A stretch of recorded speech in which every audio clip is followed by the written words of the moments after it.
The coffee had gone cold hours ago, but Zephyr Blackwood still clutched the ceramic mug as if it were an anchor to normalcy. Outside the university laboratory's reinforced windows, the city of Portland burned in patches, smoke columns rising like funeral pyres against the October sky. The emergency broadcast had been repeating the same message for 3 hours now, the automated voice crackling through static with increasing desperation. Stay indoors. Avoid contact with infected individuals. Military assistance is en route. But Zephyr knew better. The samples she'd been analyzing told a different story entirely. The pathogen wasn't slowing down, wasn't responding to any known treatment protocols. It was accelerating, mutating, spreading faster than any computer model had predicted. Her hands trembled as she reached for her phone, scrolling through 17 missed calls from her daughter Kaya, 300 miles away in the small coastal town of Belhaven. The last voicemail had come in at 2:47 a.m., Kaya's voice tight with fear. "Mom, something's happening here too. The news isn't telling us everything, is it? Please come home." The sound of splintering wood echoed from somewhere deep within the research building. Zephyr's blood froze as she recognized the wet, guttural sounds that followed. They'd found their way inside. Her colleague Dr. Indira Vasquez had warned her this might happen before she'd fled the city 12 hours earlier, heading south toward her family in California. The virus attacks the prefrontal cortex first, Indira had explained, her usually steady voice breaking. They retain muscle memory, basic motor functions, but lose everything that makes them human. Everything except hunger. Zephyr gathered her research files with practiced efficiency, stuffing them into a waterproof bag along with her laptop and the small emergency kit she'd started keeping in her office after the first reports from Atlanta. The sounds were getting closer now, accompanied by the shuffle of feet that no longer remembered how to walk properly. She'd studied the footage from the early outbreak sites, watched surveillance videos of humans reduced to something primal and nightmarish. The infected moved with a jerky, unnatural gait, as if their bodies were fighting against themselves with every step. Her car keys felt impossibly heavy in her pocket as she approached the window overlooking the parking garage. 3 stories down, she could see scattered groups of infected wandering between the vehicles, their movements aimless but persistent. One of them wore a security uniform she recognized, Marcus, who'd always greeted her with a smile and asked about her research. Now his face was a mask of blood and vacant hunger, his head tilted at an angle that suggested his neck had been broken and inexpertly healed. The laboratory door shuddered behind her as something heavy slammed against it. Zephyr's mind raced through her options, each one more desperate than the last. The fire escape led down to an alley, but she'd seen infected pouring out of the building's ground floor exits. The roof access required passing through the corridor where those sounds were coming from. Her phone buzzed with a text message, and her heart leaped until she realized it was just an automated emergency alert, the same hollow warnings that had been cycling for hours. But then she saw it, a second message, this one from an unknown number. "Dr. Blackwood, this is Thessaly Oren from the CDC. If you're still alive, there's a group of us evacuating south on Highway 99. We're moving at dawn. The pathogen is contained in isolated pockets for now, but that won't last. Bring whatever research you have. We need answers." Zephyr stared at the message, her scientist's mind automatically calculating probabilities and risks. Highway 99 would take her within 50 miles of Belhaven, close enough to make the rest of the journey on foot if necessary. Close enough to reach Kaya before whatever was happening in Portland spread to every corner of the state. The infected outside had moved on, drawn by some stimulus she couldn't identify, leaving the parking garage temporarily clear. She grabbed her emergency bag and headed for the door, pausing only to look back at the laboratory that had been her second home for 8 years. Tomorrow it would likely be just another breeding ground for the infected, another monument to humanity's hubris. But tonight, it was still hers to leave behind. The journey home stretched ahead of her like an impossible distance, measured not in miles but in the weight of everything she stood to lose. Dawn came with the color of dried blood, painting the abandoned highway in shades of copper and rust. Zephyr had found Thessaly Oren's group camped in a rest stop 20 miles south of Portland, a collection of survivors that looked more like refugees from a war zone than respected professionals. Thessaly herself was a compact woman in her 60s with silver-streaked hair and eyes that had seen too much too quickly. She'd introduced Zephyr to the others with the efficiency of someone accustomed to making life-or-death decisions in seconds. There was Orion Messier, barely 21 and still wearing his hospital scrubs from the emergency room where he'd been working when the outbreak hit Portland's medical district. His hands shook constantly now, and he spoke in rapid bursts about the patients he'd watched transform, about holding down a 7-year-old girl while something wearing her face tried to bite through his protective gear. Dr. Vex Santoro had driven up from Eugene with a car full of medical supplies and enough narcotic painkillers to suggest he'd made some difficult choices about who deserved treatment in his final hours at the clinic. The group moved in a convoy of 4 vehicles, staying to back roads and avoiding the main arteries where military checkpoints had been overrun. Thessaly had connections with federal agencies, fragments of a communication network that was breaking down hour by hour as more cities went dark. Through her radio, they'd heard reports from Sacramento, from Phoenix, from Denver. The infection was spreading faster than anyone had predicted, jumping across quarantine lines as if they were suggestions rather than barriers. Zephyr rode in the lead vehicle with Thessaly and Orion, watching the countryside roll past in an eerie parody of normalcy. Farmhouses sat undisturbed among golden fields, their windows reflecting morning light as if their occupants were simply sleeping late. But there were signs for those who knew how to read them, doors left hanging open, cars abandoned at odd angles in driveways, and the complete absence of any living thing larger than insects. Even the birds had fled or fallen silent.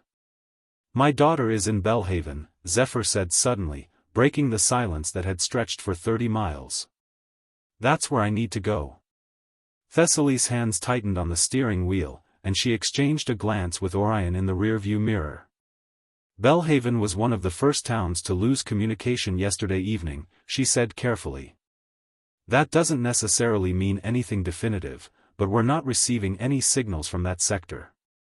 The words hit Zephyr like physical blows, but she forced herself to process them clinically.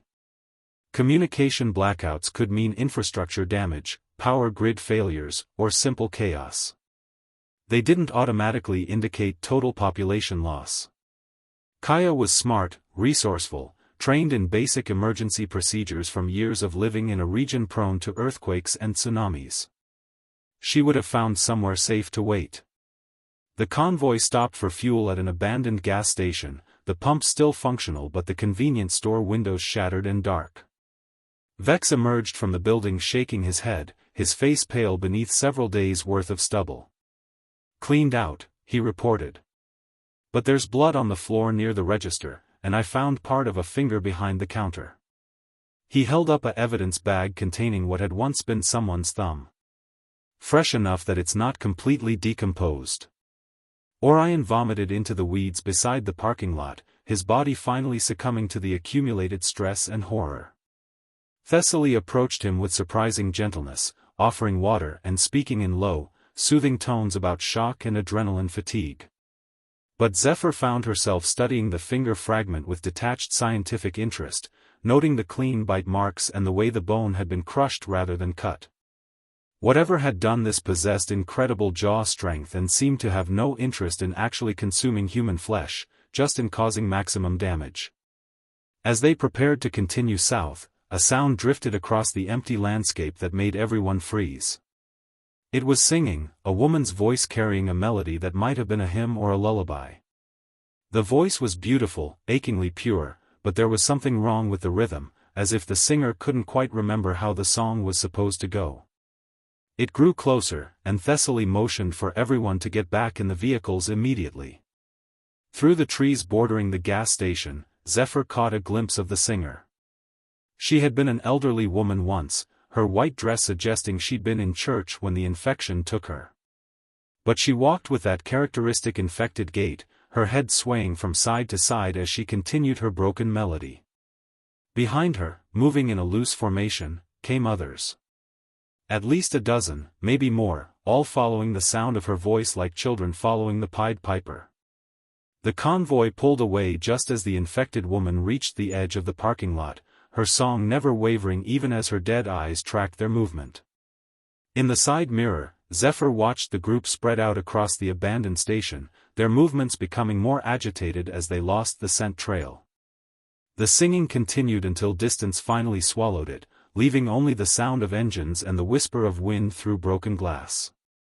The abandoned school bus appeared in their path like a yellow monument to normalcy, tilted at an impossible angle across both lanes of the rural highway. Thessaly brought the convoy to a stop 50 yards away, studying the obstacle through binoculars while the others gathered around her vehicle. The bus had been there for days, judging by the rust already forming around the impact damage where it had collided with a power pole. Small backpacks and lunchboxes were scattered across the asphalt like colorful confetti, their contents spilled and trampled. No bodies, Thessaly observed, lowering the binoculars. That's either very good news or very bad news. Vex kicked at a child's notebook, its pages fluttering in the autumn breeze. The handwriting was careful and deliberate, spelling exercises in purple ink. My name is Emma. I am 8 years old. I live at 1247 Maple Street. The ordinariness of it felt like a violation, a glimpse into a life that had been interrupted mid-sentence. Orion approached the bus cautiously, peering through the shattered rear emergency exit. Looks like they broke the glass from the inside, he called back. There's blood on the frame, but not much. And the seats are all pushed toward the front, like something was trying to get out through the windshield. His voice carried a note of professional observation that Zephyr recognized from her own laboratory work. Sometimes clinical detachment was the only way to process horror without losing functionality. They spent precious daylight hours clearing a path around the bus, using a chain from Vex's vehicle to drag aside the scattered debris. As they worked, Zephyr found herself thinking about Kaya's childhood, about the yellow bus that had carried her daughter to and from elementary school in Bellhaven. Kaya had always sat in the third seat from the front, right side, and would wave frantically when Zephyr picked her up for dentist appointments or early dismissals. The memory felt both impossibly distant and sharply immediate. The convoy resumed its journey through increasingly desolate countryside. They passed farms where livestock wandered unattended, their plaintive calls echoing across empty fields. At one point, they encountered a massive pile-up on a bridge spanning the Willamette River, at least 20 vehicles twisted together in a sculpture of twisted metal and shattered glass. Thessaly made the decision to backtrack and find an alternate crossing, adding 40 miles to their route but avoiding what was clearly a death trap. As afternoon faded into evening, they reached the outskirts of Corvallis and found their first substantial group of living survivors. The community had barricaded themselves into a shopping center, using overturned delivery trucks and concrete barriers to create a defensive perimeter. Armed guards watched their approach from elevated positions, but lowered their weapons when Thessaly identified herself over a bullhorn. Inside the makeshift fortress, Zephyr met people who had been living with the reality of the infection for nearly a week. They spoke in hushed tones about the speed of the collapse, about how quickly civilized behavior had dissolved when the power grid failed and communication networks went dark. A former police captain named Elena Voss had taken charge of the group, organizing patrols and rationing supplies with military precision.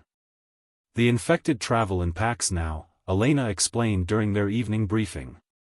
We've observed groups of 50 or more moving in coordinated patterns. They seem to be drawn to sound and movement, but they're also learning. Yesterday we watched a group spend 3 hours testing different approaches to our perimeter, probing for weaknesses. She gestured toward a hand-drawn map marked with colored pins. They're not just mindless anymore. Something is organizing them. Zephyr studied the map with growing unease. Bellhaven was still 60 miles away, but the concentration of infected groups between their current position and the coast was staggering. Elena's scouts had identified at least 12 large packs moving through the region, each one seeming to follow migration patterns that suggested coordination beyond simple instinct. We've lost radio contact with everything west of Highway 101, Elena continued. That includes your daughter's town. The night brought new horrors as the shopping center came under siege from an infected pack that had been tracking their scent for hours. Zephyr watched from the roof as dozens of figures emerged from the darkness, moving with that distinctive jerky gait but displaying tactical awareness that chilled her scientific mind. They tested multiple points along the perimeter simultaneously, retreating when met with gunfire only to regroup and try again from different angles. Orion broke down completely during the assault, curling into a corner while tears streamed down his face. "They used to be people," he whispered repeatedly. "That one there, she's wearing a wedding dress. Someone was getting married when this started." Vex administered a sedative, but his own hands were shaking as he prepared the injection. Even Thessaly's usual composure showed cracks as the attack continued through the night. When dawn finally came, the infected had vanished as suddenly as they'd appeared, leaving behind only scattered debris and the lingering scent of decay. Elena's people conducted a perimeter check and found evidence that the pack had been probing their defenses systematically, gathering intelligence rather than simply attempting to feed. The implications were terrifying, suggesting that whatever the pathogen was doing to human neural tissue, it wasn't simply destroying consciousness. It was reshaping it into something else entirely. The betrayal came at a roadside diner outside of Philomath, where morning fog hung like grave shrouds between abandoned cars in the parking lot. Vex had insisted they stop to scavenge medical supplies from the diner's first aid station, but his true purpose became clear when Zephyr discovered him loading their remaining fuel into his personal vehicle. His hands moved with practiced efficiency, siphoning gasoline while the others searched the darkened building for useful supplies. "You're leaving us," Zephyr said, her voice carrying no surprise, only weary disappointment. Vex straightened slowly, his face a mask of guilt and defiance. "Thessaly's route is suicide," he replied, gesturing toward the map spread across his dashboard. "She's leading us straight into the heaviest infected concentrations. I've got family in California, people who might still be alive if I reached them in time." His medical bag sat packed beside him, along with most of their remaining antibiotics and painkillers. Thessaly emerged from the diner as their argument escalated, her expression hardening as she assessed the situation. "Dr. Santoro, those supplies belong to the group," she said with the authority of someone accustomed to command. But Vex was already climbing into his vehicle, his movements sharp with desperation. "The group is dead," he shot back. "We're all dead if we keep heading west. That radio chatter from the coast isn't static, Thessaly. It's screaming." He drove away without looking back, leaving tire tracks in the gravel and a wake of exhaust fumes that dissipated into the gray morning. Orion stared after the departing vehicle with the expression of someone who had lost his last anchor to hope. "Maybe he's right," the young man whispered. "Maybe we should turn back." But Zephyr found herself thinking of Kaya's last voicemail, of the fear in her daughter's voice and the promise she'd made 18 years ago to always come home. Their reduced group pressed on with grim determination, following back roads that grew progressively more treacherous as they approached the coastal range. They encountered evidence of military operations that had gone catastrophically wrong, abandoned checkpoints where sandbags were stained with blood, vehicles that had been overrun and stripped of weapons, and roadblocks that had been torn apart from the inside. The infected weren't just overwhelming defensive positions, they were adapting to military tactics with frightening speed. Near the small town of Blodgett, they discovered what remained of a National Guard unit that had been deployed to establish an evacuation corridor. The soldiers had made their last stand in a logging equipment yard, using heavy machinery as improvised fortifications. But something had breached their perimeter, and the scattered bodies told a story of close-quarters combat that had devolved into carnage. Orion found a soldier's journal in one of the abandoned vehicles, its final entries describing infected individuals who seemed to remember military training, who coordinated their attacks with tactical precision. Thessaly made the decision to abandon the vehicles as they climbed into the coast range, reasoning that the mountain roads would be impassable due to abandoned cars and debris. They loaded essential supplies into hiking packs, including Zephyr's research files and the precious radio equipment that had become their only link to the outside world. The transition from mechanized travel to foot movement felt like crossing a threshold into a more primitive world, where every sound could herald death and every shadow might conceal an infected pack. The forest itself seemed infected with wrongness. Birds hung motionless in trees, their small bodies twisted at unnatural angles as if they had died mid-flight. A creek that should have been running clear mountain water instead flowed with a reddish tinge that might have been iron deposits or something far worse. The very air felt heavy with the scent of decay, as if the pathogen was corrupting the ecosystem itself rather than simply killing individual organisms. As evening approached, they took shelter in an abandoned ranger station nestled among towering Douglas firs. The building had been hastily evacuated, with maps and reports scattered across desks as if the occupants had fled mid-sentence. Thessaly found a logbook documenting increasingly frantic communications from coastal communities, desperate pleas for assistance that had gone unanswered as communication networks collapsed. The final entry was dated 5 days earlier, lost contact with Belhaven. Requesting immediate aerial reconnaissance. Population status unknown. Orion's condition deteriorated further during the night as delayed shock finally overwhelmed his system. He developed a fever and began speaking incoherently about patients he'd treated, about holding down infected children while their parents begged for explanations that didn't exist. Thessaly rationed their remaining antibiotics, but medical supplies meant for emergencies were proving inadequate for the sustained trauma they were all experiencing. "We're not going to make it," Orion whispered during a lucid moment, his eyes reflecting the flickering light of their camp stove. "Even if we reach the coast, even if some people survived, we're not the same people who started this journey. We're already dead, we just haven't stopped moving yet." Zephyr wanted to argue with him, to offer reassurance or hope, but the words felt hollow in her throat. Instead, she held his hand in the darkness and listened to the wind moving through trees that might no longer shelter any living things at all. The morning brought the discovery that would shatter the last of their illusions about survival and redemption.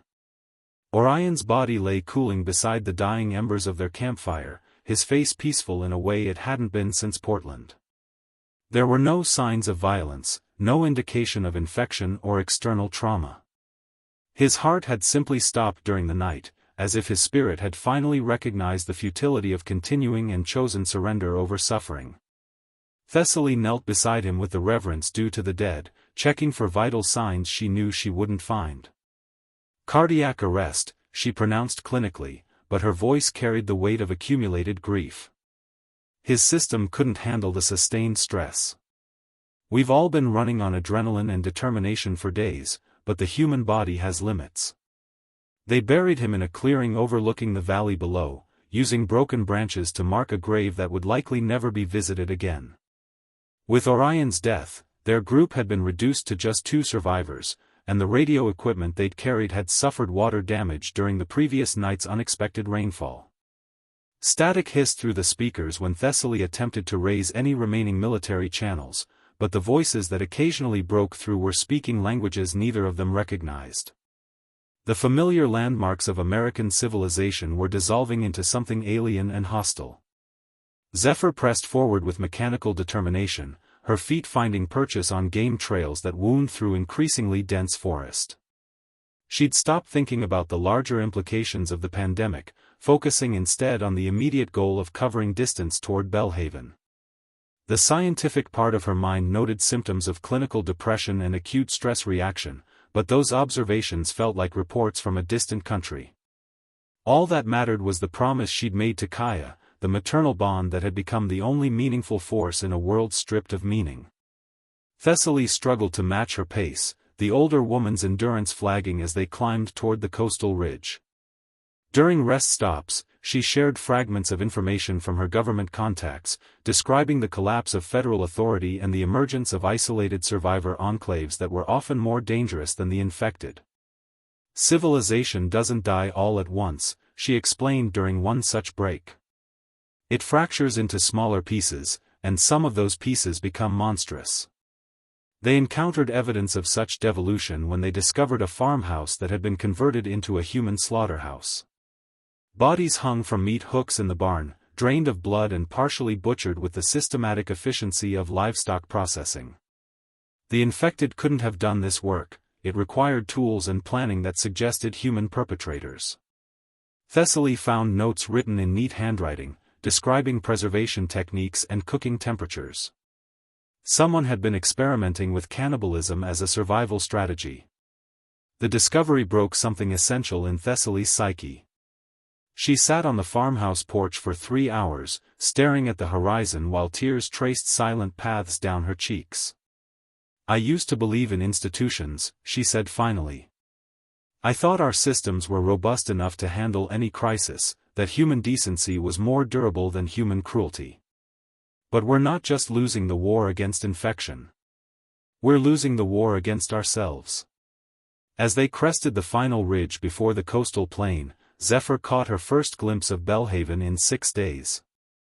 The town lay spread below them like a child's toy village, its streets and buildings intact but eerily motionless. No smoke rose from chimneys, no vehicles moved along the familiar roads she'd driven countless times while visiting Kaya at college. The harbor that should have been busy with fishing boats and pleasure craft sat empty except for a few vessels that had run aground or were listing at unnatural angles. Through binoculars, they could see individual houses with their windows and doors intact, including the small blue cottage where Kaya rented an apartment near the community college. But there were also signs of disturbance: overturned cars clustered around what had been evacuation points, and dark stains on the pavement that might have been oil spills or something more sinister. The town looked like a stage set moments after the actors had abandoned their performance. Thessaly made one final attempt to raise radio contact with any surviving authorities, cycling through emergency frequencies while Zephyr watched her daughter's neighborhood through the binoculars. For a moment, she thought she saw movement in the college parking lot, a figure walking between abandoned vehicles with purpose rather than the shambling gait of the infected. But when she adjusted the focus, the figure had vanished, leaving her to wonder if desperation was beginning to manufacture the hope she needed to continue. "There's something I need to tell you," Thessaly said quietly, lowering the radio with resignation. 3 days ago, before we lost contact with Federal Command, I received a preliminary report about Belhaven. There had been an incident at the college, something involving the marine biology program and specimens they'd been studying. Her words hung in the air like a death sentence, carrying implications that Zephyr's scientific mind immediately began to process with horrifying clarity. The descent into Belhaven felt like entering a tomb that had been sealed for centuries rather than days. Streets that Zephyr remembered as bustling with college students and fishing families now stretched empty beneath an overcast sky that seemed to press down with the weight of accumulated sorrow. Abandoned cars sat at odd angles, their doors hanging open as if their occupants had simply evaporated mid-journey. But it was the silence that proved most unnerving: no birds, no insects, no wind stirring the fallen leaves that carpeted the sidewalks in autumn colors. Thessaly had insisted they approach through the industrial district rather than the main residential areas, reasoning that any remaining infected would likely be concentrated where human activity had been heaviest. The cannery and fishing processing plants sat dark and empty, their loading docks cluttered with equipment that would never be used again. But the absence of bodies was more disturbing than finding carnage would have been.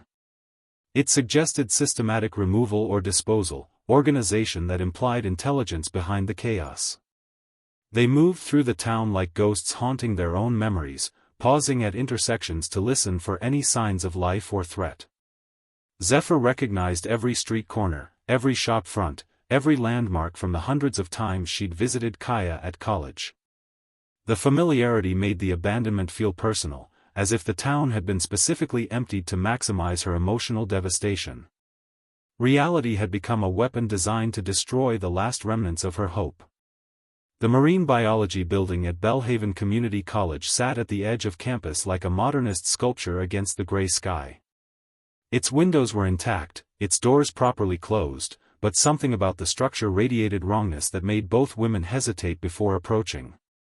Thessaly consulted notes she'd taken during her final radio conversations with federal authorities, comparing building layouts with emergency response protocols that had never been implemented.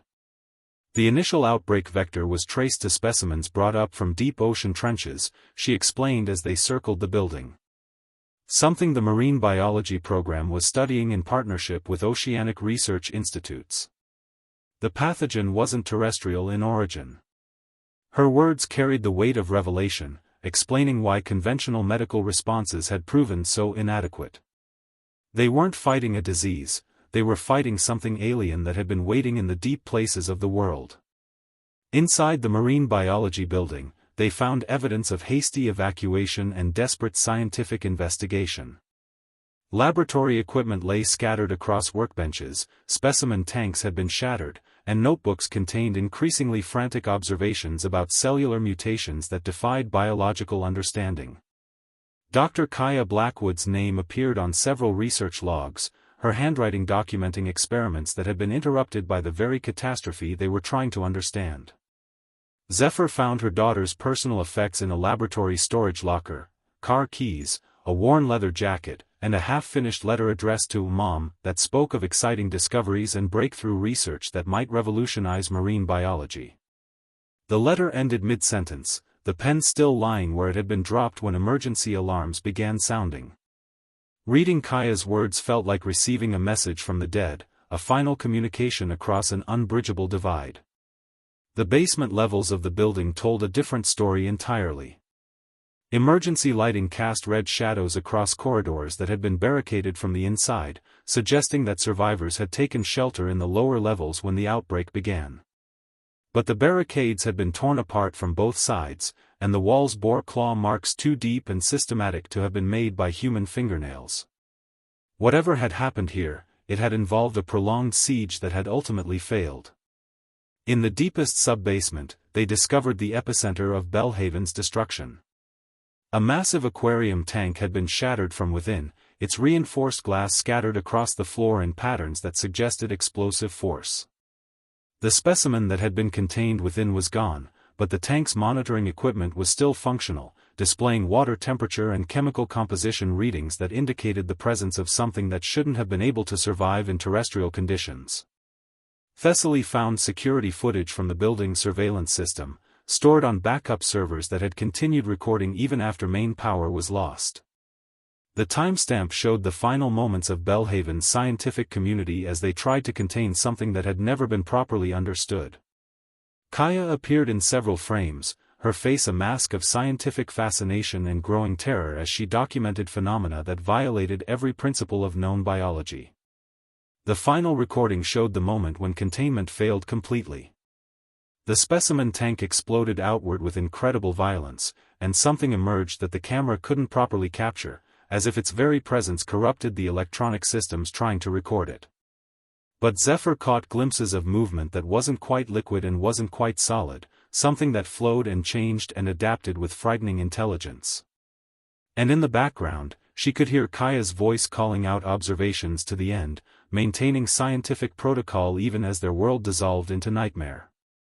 As they prepared to leave the building, Thessaly made a discovery that changed everything. Hidden in an emergency supplies closet, she found Kaya's research journal, its pages filled with detailed observations about the specimens and her growing understanding of their true nature. The final entry was dated the morning of the outbreak. "I think I know where they came from, and I think I know where they're going. If anyone finds this, tell my mother I'm sorry, and tell her to look for me where the deepest water touches the shore." The tide pools stretched along Belhaven's rocky coastline like ancient amphitheaters, their depths reflecting the pewter sky in perfect stillness. Zephyr approached them with the careful steps of someone walking through a graveyard, Thessaly following several paces behind with her hand resting on the pistol she'd carried since Portland. The ocean beyond the pools heaved with a sluggish rhythm that seemed wrong somehow, as if the very water had been infected with the same wrongness that had consumed the land. Kaya's journal had led them here with scientific precision, its final pages mapping tidal patterns and documenting behavioral observations about specimens that had been drawn to these specific coordinates. The organisms demonstrate complex navigation abilities, one entry read.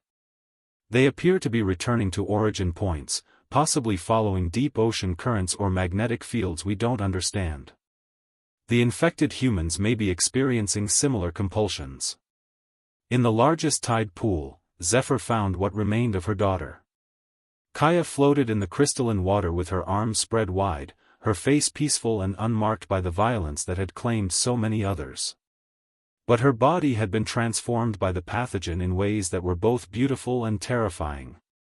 Her skin had taken on a translucent quality that revealed the intricate network of her circulatory system, and her hair moved in the still water as if responding to currents that existed in other dimensions.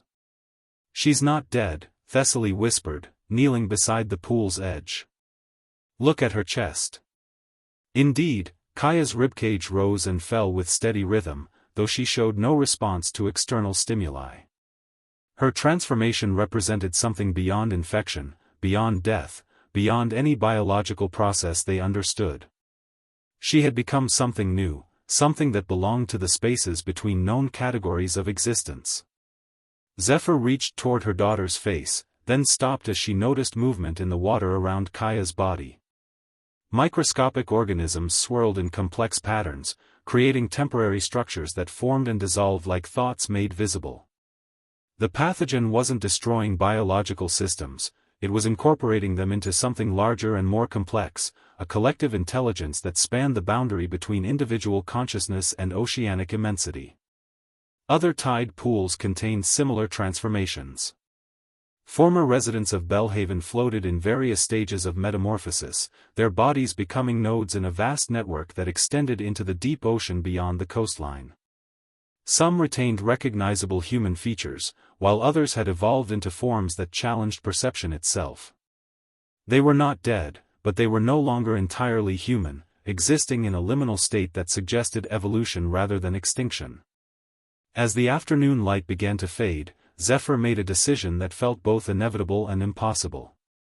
She removed her shoes and waded into the tide pool where Kaya waited, feeling the pathogen-rich water seep through her clothing with a warmth that seemed to emanate from within.